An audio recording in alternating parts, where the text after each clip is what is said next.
Hi Vizag గుమ్మగుమ్మలు. ఇవాళ మీకు కొత్త రుచిని పరిచయం చేస్తున్నాను. గోదావరి చేపలు, నాటు చింతకాయ పులుసు, ఈ రెండు కాంబినేషను అదిరిపోద్దండి. చూసారా, పులుసు చూస్తుంటే నోరూరిపోతుంది. చూసారా, గుమ్మగుమ్మలు ఆడేస్తుంది.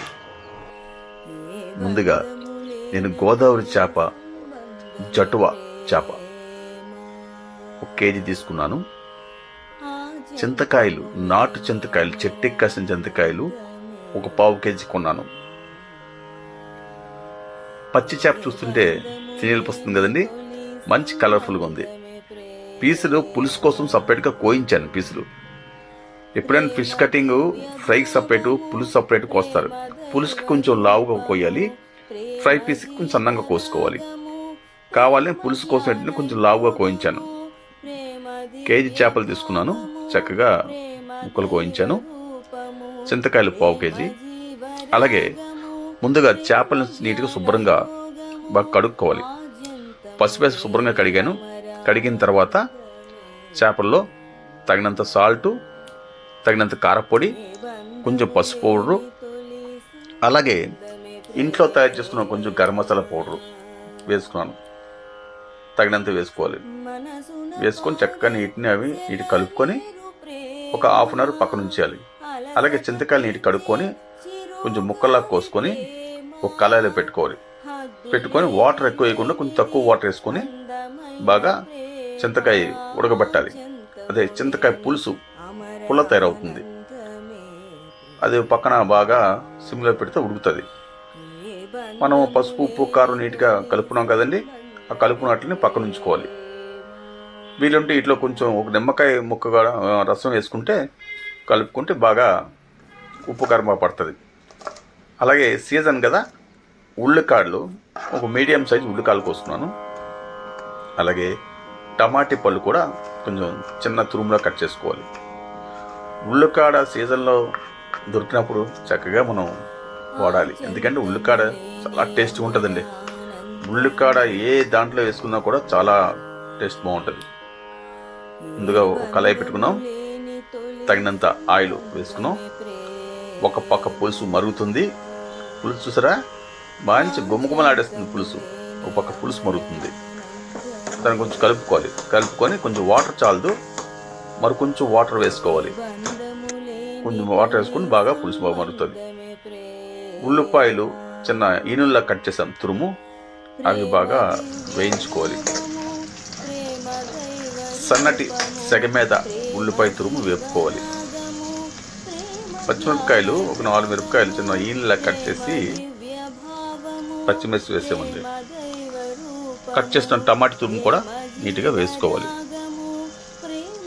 లైట్గా అలాగా సెగ మీద వేయించుకుంటే అవి బాగా వేగుతుంది. ఎప్పుడు మనం కుకింగ్ చేసినప్పుడు హై ఫ్లేమ్ పెట్టకూడదు, పెడితే మాడిపోద్ది. కొంచెం లో ఫ్లేమ్లోనే మనం కుకింగ్ చేసుకుంటే మనకు తగినంత వంట రుచి వస్తుంది. అలాగే ఉల్లికాడలు కట్ చేసాం కదా, ఆ ఉల్లికాడలు వేసుకోవాలన్నమాట. వేసుకొని మొత్తం అంతా నీట్గా అలా కింద మీద నీట్గా వేయించుకోవాలి. అలాగే అల్లం వెల్లుల్లి పేస్టు సపరేట్గా చేసామన్నమాట. ఉల్లిపాయ లేదు, ఓన్లీ అల్లం వెల్లుల్లి. ఎందుకంటే ఉల్లిపాయ ఈయనలా కోసి వేసాం కదా, అది ఉల్లిపాయ అక్కర్లేదు. అల్లం వెల్లుల్లి తగినంత పేస్ట్ చేసుకోవాలి. మరీ మొత్తుగా కాకుండా కొంచెం గరుగ్గా చేసుకుంటే బాగుంటుంది అన్నమాట. అది అలా లైట్గా వేయించుకోవాలన్నమాట. చూసారా, అలా వేయించుకుని అలా కలుపుకుంటే బాగా వేగుతుంది. కొంచెం కొబ్బరి కూర వేసామండి. ఈ పులుసులో, చేపల పులుసులోని తమిళనాడు స్టైల్. తమిళనాడు ఏంటంటే ఎక్కువ కంపల్సరీ ప్రతి వంటల్లోని కొబ్బరి కూర వాడతారు. మరి కొంచెం కారపొడి వేసుకున్నాం ఒక పక్క. అలాగే ఈ చింతకాయ పులుసు బాగా ఉడికింది కదా, దాన్ని ఒక పక్క నెట్లు వేసుకొని బాగా మనం పిండుకొని అది దీంట్లో వేసుకోవాలన్నమాట. పులుసు, చింతకాయ పులుసు బాగా ఇది ఉడుకుతుంది అన్నమాట. కొత్తిమీర తురుము లైట్గా కట్ చేసుకున్నాము, ఇది కూడా దాంట్లో వేసుకున్నాం. ఈ పులుసు బాగా ఉడకాలి. ఒక ప్లేట్ పెట్టుకోవాలి. చూసారా ఎలా ఉడికిందో. ఆ ఉడికిన చింతకాయ పులుసులోని మనం ఉప్పు కారం మసాలా కలుపుకున్న చేప ముక్కలు అలా లోపల దించేసుకోవాలన్నమాట. అవి పులుసులో బాగా ఉడుకుతుంది అన్నమాట, బాగా ఉడకాలి. ఆ కళాయిలోని మనకి అలా పట్టంత కళాయిలోని అలాగా చక్కగా నీట్గా పేర్చుకోవాలన్నమాట. పేర్చుకొని కొంచెం స్లిమ్లో పెట్టుకుని అలా ఉంచుకుంటే చక్కగా చేపలు బాగా ఉడుకుతుంది అన్నమాట. ఆయిల్లో పెట్టినా ఇప్పుడు చేప కరిగిపోద్ది, ఎక్కువ పెట్టకూడదు. అది చూస్తారా, చిన్న మంట పెట్టుకోవాలి. అలా నీట్గా ఉడికే వరకు జాగ్రత్తగా మనం ఓపిక పట్టాలి. చక్కగా ఈ చింతకాయ పులుసులోని చక్కగా ముక్కలు బాగా ఉడుకుతుంది. ఉప్పు కారం చింతకాయ పులుసు బాగా పడుతుంది అన్నమాట. గడితో ఎక్కువ కలపకూడదు, మ్యాక్సిమం సెంటర్లో పెట్టేలాగా జస్ట్ షేక్ చేయాలంతే. చూసారా, చేపల పులుసు బ్రహ్మాండం ఉడుకుతుంది. బాబా, నాకు వాసన గుమ్మగోళం ఆడేస్తుంది, తినేద్దాం అనుకుంటాను నేను. సో అలాగే నీట్గా ఉడికించుకోవాలి. బాగా ఉడికిన తర్వాత మళ్ళీ మనం ఏం చేస్తామంటే దీనికి సపరేట్ తాలింపు చేసుకుంటామండి. చూసారా, చేప ఉడికింది లేదో కొంచెం జస్ట్ చూసుకోవాలి. ఎక్కువసార్లు కింద మధ్య చేపలు ఇరిగిపోతాయి అన్నమాట, పులుసు కదా, ఇరిగిపోతాయి. పులుసు బాగా మరిగింది. బాగా మరిగిన తర్వాత మనం ఏం చేస్తామంటే సపరేట్ దీన్ని తాలింపు మళ్ళీ వేరే వేసుకుంటాం. తాలింపు సపరేట్గా వేసుకోవాలి. సపరేట్గా కళాయి పెట్టుకొని మనం కొంచెం ఆవాలు, తగినంత ఆవాలు, అలాగే కొంచెం మెంతులు వేసాం, మెంతులు, కొంచెం జీలకర్ర, ఎండుమిరపకాయలు అలా బాగా వేయించుకోవాలన్నమాట.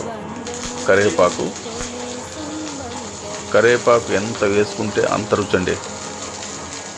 కరివేపాకులో చాలా ఉపయోగం, మేలుంది. అయిపోయింది కదా, ఇంకా మీద వాళ్ళు తాలింపులు వేస్తాం.